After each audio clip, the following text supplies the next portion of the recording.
So I've been trying to figure out a way to express how excited I've been for Blood and Guts, a way to describe it, and the only thing I could think of was this picture. Yeah.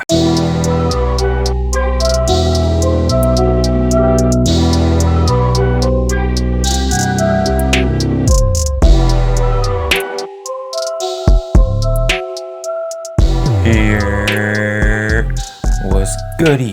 It's your boy Big L Chris back at you with your AEW Dynamite Blood and Guts review.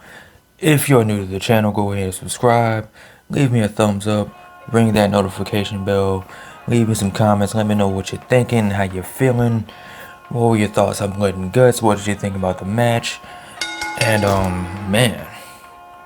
So for the past couple of days, there's been a little bit of, I don't want to say controversy, but I guess you can say controversy even though it's not, in the internet wrestling community with Planet Productions putting out his Why AEW Sucks video. And that's just been the topic of a discussion around the community, around different people have made videos about it. My thoughts are, it's his opinion. Like, everyone's entitled to their own opinion, everyone's entitled to their own thoughts. My thoughts are, especially after watching Blood and Guts, there is no way I can ever, well, I don't want to say ever, but after tonight, I can't say AEW sucks because they put on a real good show. I mean, the main focus of the show was the match. I mean, the undercard was decent. I mean, it was pretty straight. It was pretty fun. You had Moxley and what's that boy's name? Blanking on his name. I put his picture in the intro and everything. Eddie Kingston going up against Michael Nakazawa and Kenny Omega. And you had Don Callis come out and say that Kenny Omega wasn't in the building, even though the guys in the commissary said, yeah, he's in the building. Like, we just saw him 10 minutes ago. Yeah, we know he's here. But you had Michael Nakazawa taking on Moxley and Kingston. Nakazawa looking like the Best Buy employee of the month.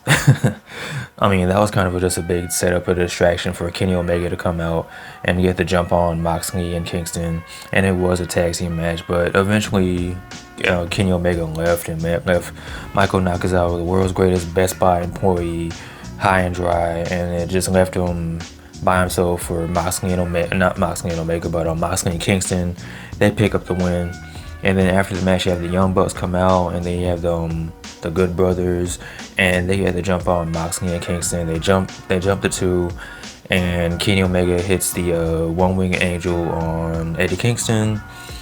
And also they said that there was going to be a big match announcement for Double or Nothing, featuring, as far as it goes, for who's going to be the next opponent for Kenny Omega. And it turns out that next week they're going to have a number one contenders match between Pac and Orange Cassidy. And during this announcement, you had Orange Cassidy come out, and he just doing his Orange Cassidy thing. And then Omega takes Orange Cassidy's glasses and gives it to Michael Nakazawa, and it looks like the world's nerdiest Best Buy employee. But yeah, that's next week. And they did a pretty good job of hyping up next week's show. Like I said, they had the number one contenders match. You have a tag team match between SCU and the Young Bucks for the titles. SCU won a fatal four-way tag match to see who will be the number one contenders to go on next week to face the Young Bucks. And as they mentioned throughout the match, whenever not the Young Bucks, but SCU loses their next match, they're gonna break up.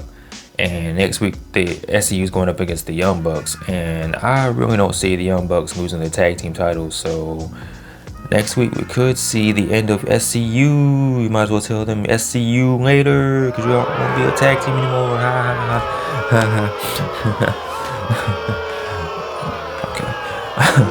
Okay. You suck. Also, you had a squash match. Britt Baker faced somebody. I didn't even catch her name. She pretty much squashed this jobber. Britt Baker's the number one contender. She's gonna face Hikaru Shida at Double or Nothing for the AEW Women's Championship. And as I've said before, it's Britt Baker's time. She really needs this win. She really needs to be the AEW Women's Champion. I don't see Hikaru Shida walking out of Double or Nothing as champion. Hopefully Britt Baker will win. And again, this isn't a knock on Shida, but it's just Britt Baker's time. She's hot right now. She's one of the best things in the company. One of the best things going right now. So it makes perfect sense for her to win the title. You also had a match between Cody and QT Marshall. And initially, I really wasn't going to pay attention to what was going on. But from what I did see, they actually had a pretty good match. Even though there was a one spot where they kept, or I think QT Marshall tried to hit Cody with a tombstone, and then Cody reversed it, and then QT reversed it, and then Cody reversed it again. He hit the tombstone pile driver on QT Marshall to kick out at 2. And I know the Undertaker is somewhere looking like, what are y'all doing to my finish move? Well, look at how they massacred my boy. But Cody won, and this actually was a pretty good match between these two. I don't know, I wouldn't call it match of the year, but it was a pretty good match. Yeah, that was the undercard, but the main thing is Blood and Guts, the Blood and Guts match. And boy, when I tell you that this match delivered on the name Blood, bro, there was blood everywhere. I think by the time the match was over, I think I was bleeding. Cody started bleeding again. Everyone was bleeding. My next door neighbor knocked on the door. He was like, "Hey, I'm bleeding. What's going on?" Well, I was, "No, don't worry. It's okay. It's Blood and Guts." And he was like, "Okay." And he just walked away. But as for the match itself, it was a whole lot of fun. A whole lot of fun. And the one thing I will complain about, I don't want to say complain about, one of my only issues is, and I saw this a lot on Twitter, people were saying that the commercial breaks kind of messed up the flow of the match. And I agree. Even though it is a televised show, it would have been cool if AEW could have had it where Blood and Guts was commercial free. Like, they just showed the entire match commercial free. But, you know, it's network TV, so you gotta do what you gotta do. You gotta pay those bills. You gotta please the networks. And then they did have the whole restaurant quality picture-in-picture, so you didn't really miss out on anything.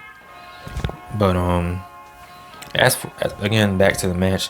To me, the standout was Sammy Guevara. Like, he was the real MVP. Everybody got their time to shine, but to me, Sammy Guevara was the MVP. Like, he did a springboard cutter. He did a Spanish fly. He was just doing some top-notch stuff.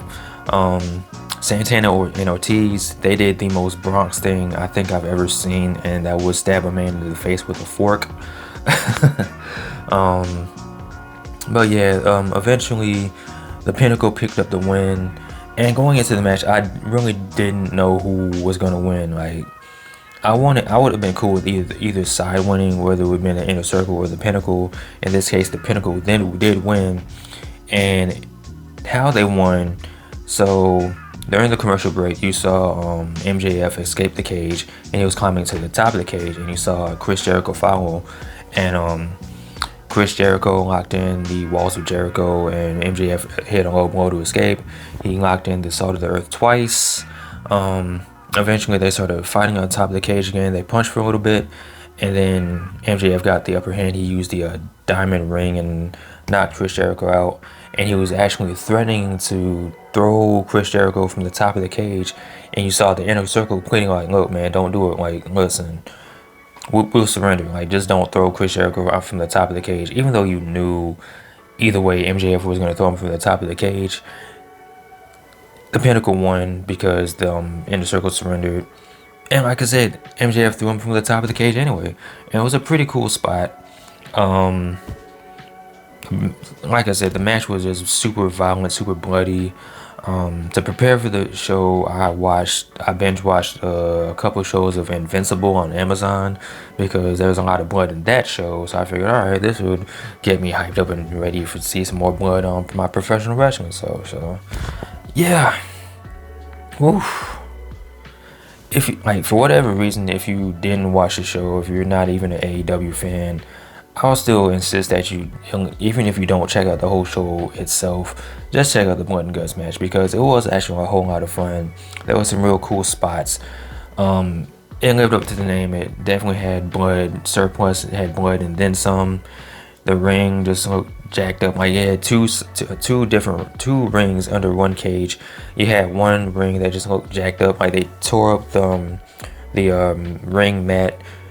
it exposed the not the concrete, but the wood underneath the ring. It was just crazy. There were forks involved. There were diamond rings and Spanish flies and blood. And Chris Jericho is probably dead by now. Rest in peace to Chris Jericho, the homie. But those are my thoughts. Quick thoughts on the show, man. It definitely lived up to the hype. We were supposed to have Blood and Guts a year ago, but I'm glad we got this version of Blood and Guts instead of the Inner Circle versus the Elite. I think this one would have came out a whole lot better than the original Blood and Guts match we were gonna get. But those are my thoughts. What did you guys think? Let me know in the comment section below. Did you enjoy the match? Did you not enjoy the match? What were some of your favorite spots from the match? Did you have any complaints? Is there anything you wanted to see? Are you excited for next week's show? Are you excited for Double or Nothing coming up? Also, Double or Nothing is supposed to be in front of a full capacity crowd. So this is going to be the first time we've seen a full crowd, not a partial crowd, not some people in the stands, a full crowd at a wrestling show. So we'll see how that goes. But those are my thoughts. I'm going to bed, and I'm going to have great dreams about Blood and Guts. You guys take care. Be easy. I'm out. Peace.